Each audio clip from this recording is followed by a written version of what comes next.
unless the animal is injured and there's exposure to the blood.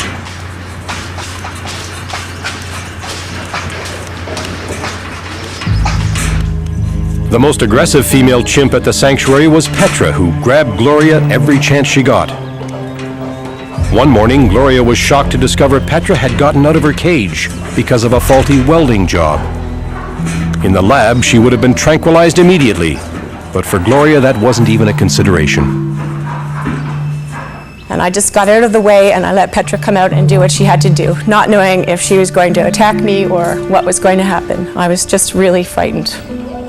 While the other chimps watched anxiously to see what would happen, Petra washed dishes, drank coffee, and finally went into the laundry room to make a nest for the night. So what I did was turn off the light in the laundry room, and it was dark in there, and the washer was going through a particular cycle, and it made a very loud noise. The next thing Petra did was come out of the laundry room, and I thought, oh my God, this is it. She's going to get me, because she just wrapped her arms around my legs.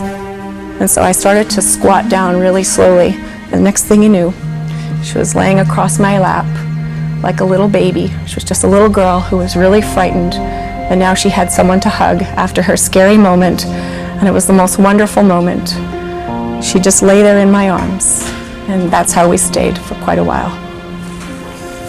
Ever since that day, Petra, who scared me and grabbed me and gave me the hardest time of any of the people here, our relationships changed so much, and so has the relationship with me and all the others, because everyone else saw what happened that day, and everyone saw that Petra didn't have to get shot to be put back in her room, and it's been a wonderful thing for all of us.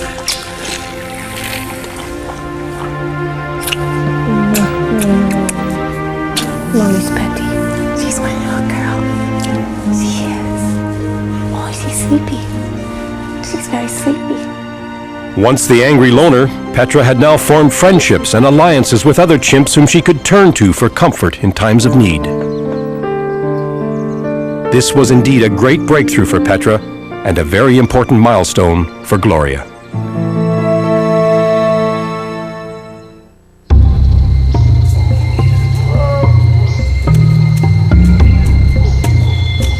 Chimpanzees are our closest living relatives, closer to us than to any other of the great apes. We share over 98% of our DNA, and in the wild they live, as we do, in close-knit communities of family and friends.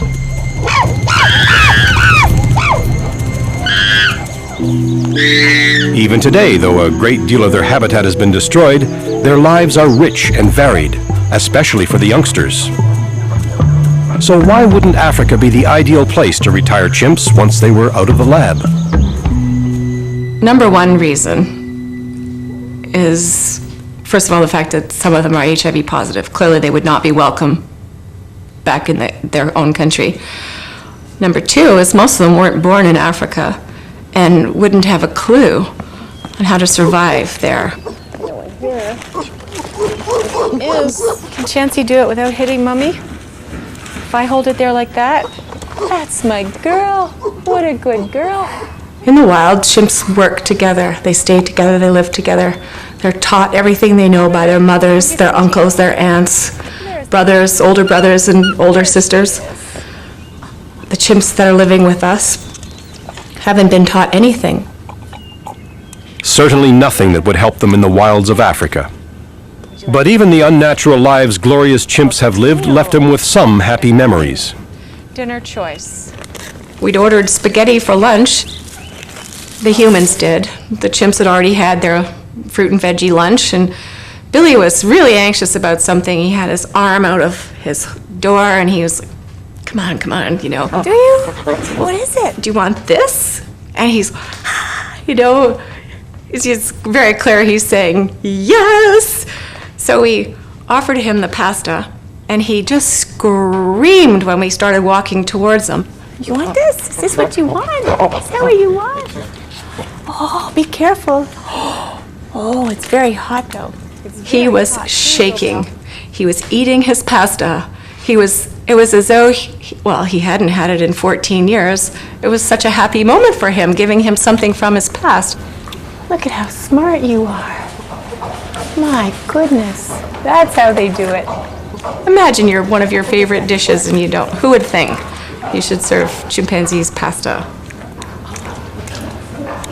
Oh, he's really enjoying that.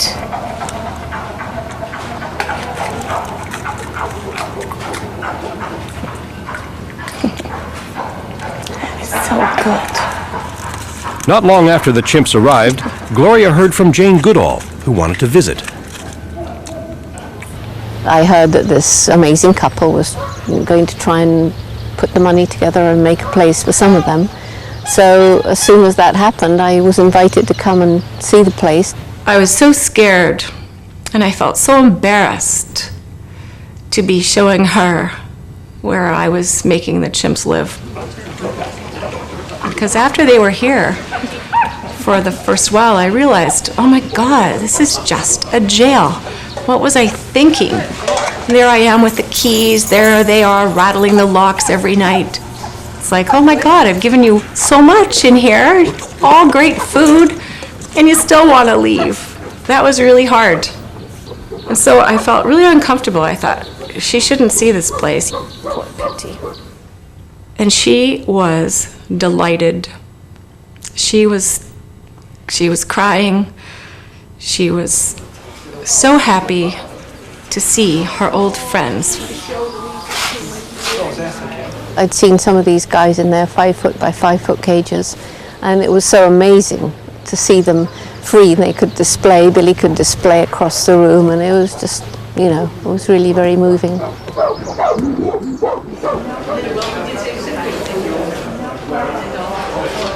Then Dr. Goodall explained that we could never give back to the chimps all that they'd lost, that we had to understand that they're not going to get over their tragedy and their traumas and their sadness so quickly. It could take years, and some may never ever get over that. We were still doing the right thing, and just continue and don't give up and don't expect too much.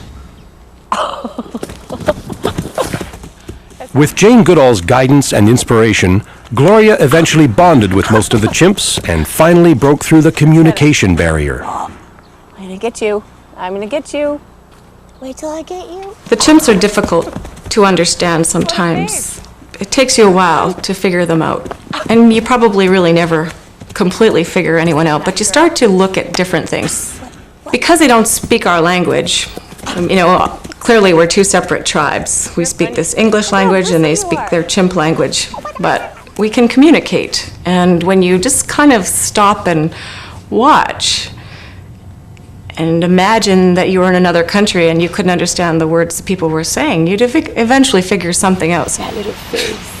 When they come up to you and they want you to come over, if you don't give your hands, you're actually probably really insulting them, because you've been invited over now to share a moment. And when someone wants to put your hand in their mouth, if they open their mouth and they want to place their mouth around your wrist, it doesn't mean they want to eat you. It means you're offering a part of your body in a submissive way, and they're just going to show that everything's okay, that we're friends. There she goes. Look at the baby. Look at that. And as the chimps became more comfortable with Gloria, they also became more comfortable with one another. One of the saddest things about chimps that came to live with us was, of course, that they were all in solitary confinement, housed singly, and never having a chance to touch another chimpanzee. But though friendships have blossomed, there has been no sexual activity. Up with humans or isolated in the lab, the males have never seen other chimps mate and do not respond to the sexual side of the females. So vasectomies they received at the lab to prevent the males fathering unwanted babies have turned out to be unnecessary.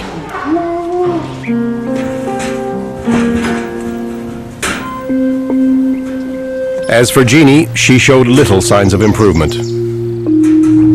Traumatized by her many years of HIV and Parkinson's experiments at Lemsip, and subjected to heavy doses of tranquilizers since her nervous breakdown, she was completely dysfunctional. But Gloria refused to give up on her. She'd gotten her out of Lemsip. Now, as she looked into Jeannie's vulnerable eyes, she vowed to someday free her from her private hell.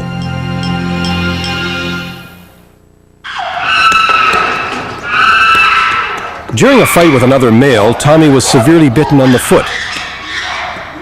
Richard prepared to anesthetize him so he could be treated. But Pat saw this as a betrayal of their friendship and offered to go inside Tommy's cage to bathe and bandage the wound. It was against all the rules. In the end, they did it Pat's way.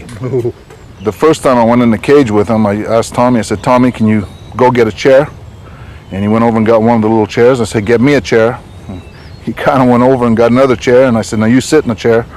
And he had seen me making up a bucket of warm water, and I put some disinfectant in it, and when I opened the door, he just kind of looked at me like real strange, like, "Hey, this is not happening." And I put the thing, I said, "You got to put your foot in it." And I didn't go totally right in the cage at first.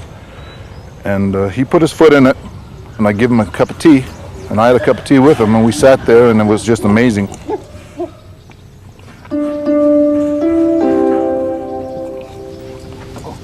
Good boy. Oh, he's a good friend. Until you spend time with a chimp, you don't know how smart a chimp is and how much like us they can be. Okay.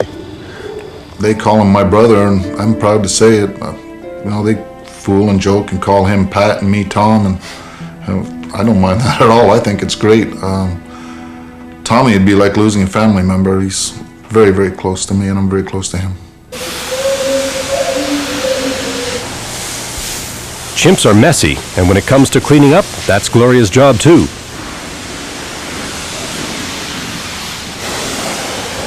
But the sanctuary is far from being a one-woman show. She couldn't do it without Richard, her family, Pat, generous volunteers, and her assistant, Diana. In the lab, chimps are fed a monotonous diet of protein biscuits.